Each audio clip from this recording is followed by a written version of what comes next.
ఓం శ్రీ గణేశాయ నమః. శ్రీమాత్రే నమః. శివాయ గురవే నమః. శ్రీకృష్ణ పరబ్రహ్మణే నమః. శ్రీరామాయ నమః. శ్రీ గురుభ్యో నమః. నమః శివాభ్యాం నవయౌవనాభ్యాం పరస్పరాశ్లిష్టవపుర్ధరాభ్యాం నగేంద్రకన్యా వృషకేతనాభ్యాం నమో నమః శంకర పార్వతీభ్యాం. హర హర మహాదేవ శంభో శంకర. ప్రియ భగవద్బంధువులారా, మోహనవాణి ఛానల్ని వీక్షిస్తూ ఉన్నటువంటి భక్తామ తల్లులకు తండ్రులకి ముందుగా నా యొక్క సాధువాదాలు. ఈ రోజున కాశీక్షేత్రంలో విశ్వప్రాణ శక్తి కేంద్రాలు అంటే ఏమిటి, ఎక్కడ ఉన్నాయి అనే విషయాన్ని చూద్దాం. వీటినే ఛప్పన్ గణపతి అని కూడా అంటారు. అంటే 56 మంది గణపతులు ఉన్నటువంటి ప్రదేశాలు అన్నమాట. శ్రీచక్రంలో ఎట్లాగైతే 9 ఆవరణాలు ఉంటాయో, కాశీక్షేత్రంలో కూడా విశ్వప్రాణ శక్తి కేంద్రాలు 7 ఆవరణాలు ఉన్నాయి. కాశీలో 7 ఉన్నాయి, 7 ఆవరణాలు. వివిధ కోణాలు యంత్రంలో ఉన్నట్లుగా వివిధ ప్రాంతాల్లో ఒక ఆవరణంలో ఒక కోణం. ఈ క్రమం ప్రకారం మొత్తంగా 7 × 8 7 8 56 కేంద్రాల్లో ఈ కాస్మిక్ ఎనర్జీ అంటే అయస్కాంత శక్తిలాగా ఆకర్షిస్తూ ఉంటుంది సాధకుల్ని. క్రమంగా ఆ ప్రాంతంలో ఎక్కడ కూర్చొని ధ్యానం చేసినా, మంత్రజపం చేసినా, నామజపం చేసినా ఊహించనటువంటి విధంగా ప్రయోజనం సిద్ధిస్తుంది. అంతేకాదు, ఆ సాధకుడిలో ఉండేటువంటి 6th సెన్స్ ఏదైతే ఉందో అది తొందరగా ప్రచోదనం అవుతుంది. దానివల్ల మంత్రం తొందరగా సిద్ధిస్తుంది. ఆ స్థలంలో ఉన్న శక్తి అలాంటిది. మనం ఆ ప్రాంతంలో నిరంతరం క్రమంగా కొద్ది రోజులు ధ్యానం చేసినా తొందరగానే మన మనస్సు ఆ ధ్యానంలో నిలబడుతుంది. ఏకాగ్రత కుదరడం వల్ల మంత్రం శ్వాసలో లీనమైపోయి తొందరగా సిద్ధి పొందే అవకాశం ఎక్కువగా ఉంటుంది. అయితే ఈ శక్తి కేంద్రాలు భావితరాలకు ఉపయోగపడాలి అని మన పూర్వీకులు ఎక్కడైతే ఎక్కువగా ఈ శక్తి ప్రపంచం నుండి ఆకర్షింపబడుతుందో ఆ ప్రాంతాలలో వరుసగా విఘ్నేశ్వర స్వామిని ప్రతిష్టాపన చేశారు. కాశీలో ఉన్నటువంటి ఈ ప్రసిద్ధమైన విఘ్నేశ్వర దేవాలయాలన్నీ కూడా కాస్మిక్ ఎనర్జీకి నిలయాలు. ఆలయం అక్కడ ఉంటే అక్కడ ప్రభావం తెలియని వాళ్ళు కూడా అక్కడికి వస్తారు, కాసేపు కూర్చుంటారు, స్వామి దర్శనం చేసుకుంటారు. దానివల్ల వాళ్ళ శరీరాల్లో రోగ నిరోధక శక్తి పెరుగుతుంది, జ్ఞాపక శక్తి పెరుగుతుంది. కొంచెం సేపు ఉన్నా మనస్సుకు ఎంతో ప్రశాంతత కలుగుతుంది. అటువంటి వినాయక ఆలయాలని కలిపి 56 మంది వినాయకులు కదా, ఛప్పన్ యాత్ర అంటారు. ఛప్పన్ గణపతి యాత్ర. కానీ ఆ విఘ్నేశ్వరుడు ఉన్న ప్రాంతాలు అన్నీ కూడా శక్తి కేంద్రాలే. అయితే ఈ విషయం చాలా తక్కువ మందికి తెలుసు. ఈ రోజున వాటి వివరాలన్నీ చూద్దాం. ఇందాక 7 ఆవరణాలని చెప్పుకున్నాం కదా. ఒక్కొక్క ఆవరణలో 8 మంది వినాయకులు ఉంటారు. 7 ఆవరణల్లో కలిపి 56 మంది అవుతారు.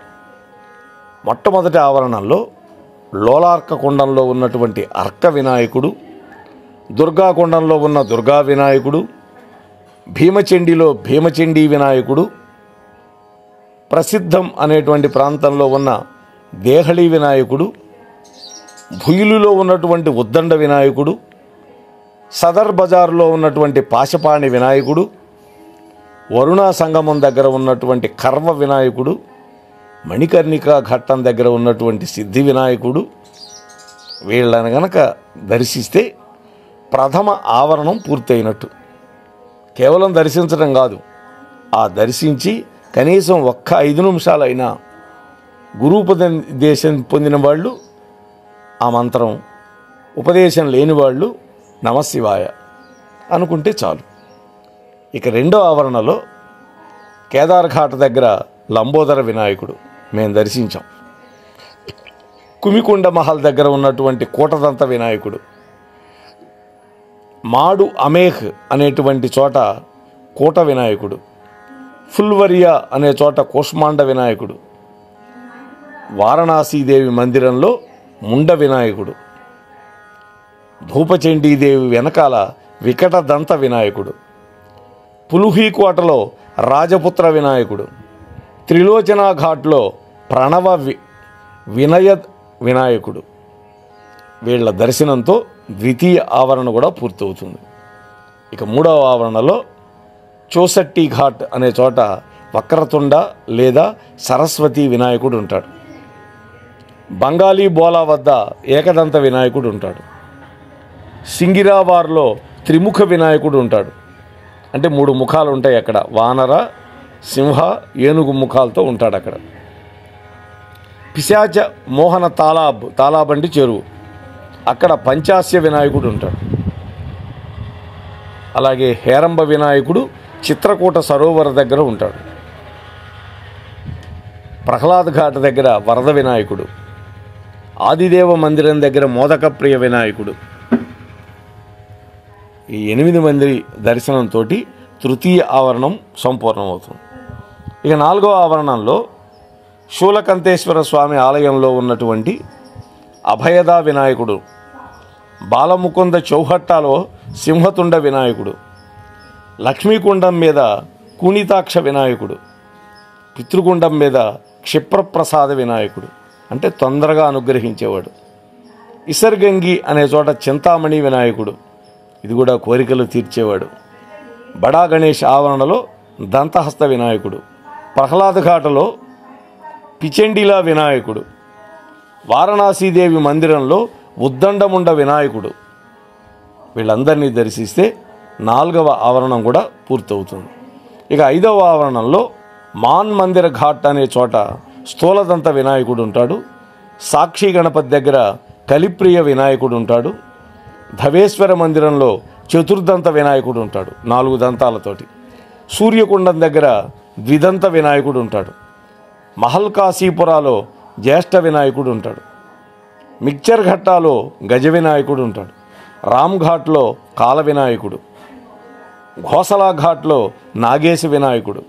వీళ్ళందరినీ దర్శిస్తే పంచమావరణం పూర్తవుతుంది.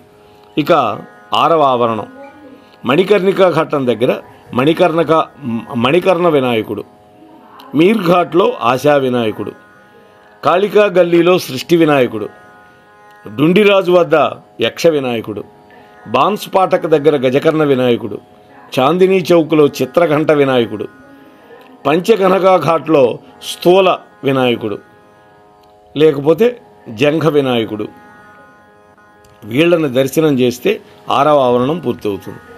ఇక 7వ ఆవరణం చివరి ఆవరణంలో జ్ఞానవాపి అంటే దేవాలయం దగ్గరే ఉంది జ్ఞానవాపి, అక్కడ మోద వినాయకుడు ఉన్నాడు. విశ్వనాథ కచహారిలో ప్రమోద వినాయకుడు, సముఖ వినాయకుడు, దుర్ముఖ వినాయకుడు, గజనాథ వినాయకుడు, జ్ఞానవాపి దగ్గర జ్ఞాన వినాయకుడు, విశ్వనాథుడి యొక్క ద్వారం దగ్గర ద్వార వినాయకుడు, అవిముక్తేశ్వరుడి దగ్గర అవిముక్త వినాయకుడు. వీళ్ళందరినీ దర్శిస్తే 7వ ఆవరణతో పాటు మొత్తం 56 వినాయక స్వాముల యొక్క దర్శనం పూర్తవుతుంది. సిద్ధులు, సాధకులు, తాంత్రికులు ఈ కేంద్రాల్లో ఎక్కువగా ధ్యానం చేస్తూ ఉంటారు. యాత్ర కోసం వెళ్ళేటటువంటి మనలాంటి గృహస్థులు ఈ ప్రదేశాలని సందర్శించినా యోగ బలం సంప్రాప్తిస్తుంది. అక్కడ కనీసం ఒక్క 5 నిమిషాలు కూర్చొని ఆ వినాయకుడి దగ్గర మంత్రజపమో నామజపమో చేస్తే మహత్తరమైనటువంటి ప్రయోజనాలు మనకి సంప్రాప్తిస్తాయి అని మీతో మనవి చేసుకుంటూ ఈ వీడియోని వీక్షిస్తూ ఉన్నవాళ్ళు తప్పకుండా సబ్స్క్రైబ్ చేయండి ఈ ఛానల్కి. అలాగే విషయం మీకు నచ్చితే లైక్ చేసి మీ మిత్రులకి బంధువులకి పంచండి. ఛానల్ని మనం చక్కగా ఆదరిద్దాం. దానివల్ల మరిన్ని వీడియోలు ఈ ఛానల్లో మరింత మంది పెట్టేదానికి అవకాశం ఉంటుంది అని మీతో మనవి చేసుకుంటూ ముగిస్తూ ఉన్నాను. స్వస్తి. మోహన్వాణి తెలుగు పోడ్కాస్ట్ వింటున్న శ్రోతలందరికీ హృదయపూర్వక ధన్యవాదాలు. వినండి, వినిపించండి, వింటూనే ఉండండి. మోహన్వాణి తెలుగు పోడ్కాస్ట్ మీరు వింటున్నారు. మోహన్వాణి.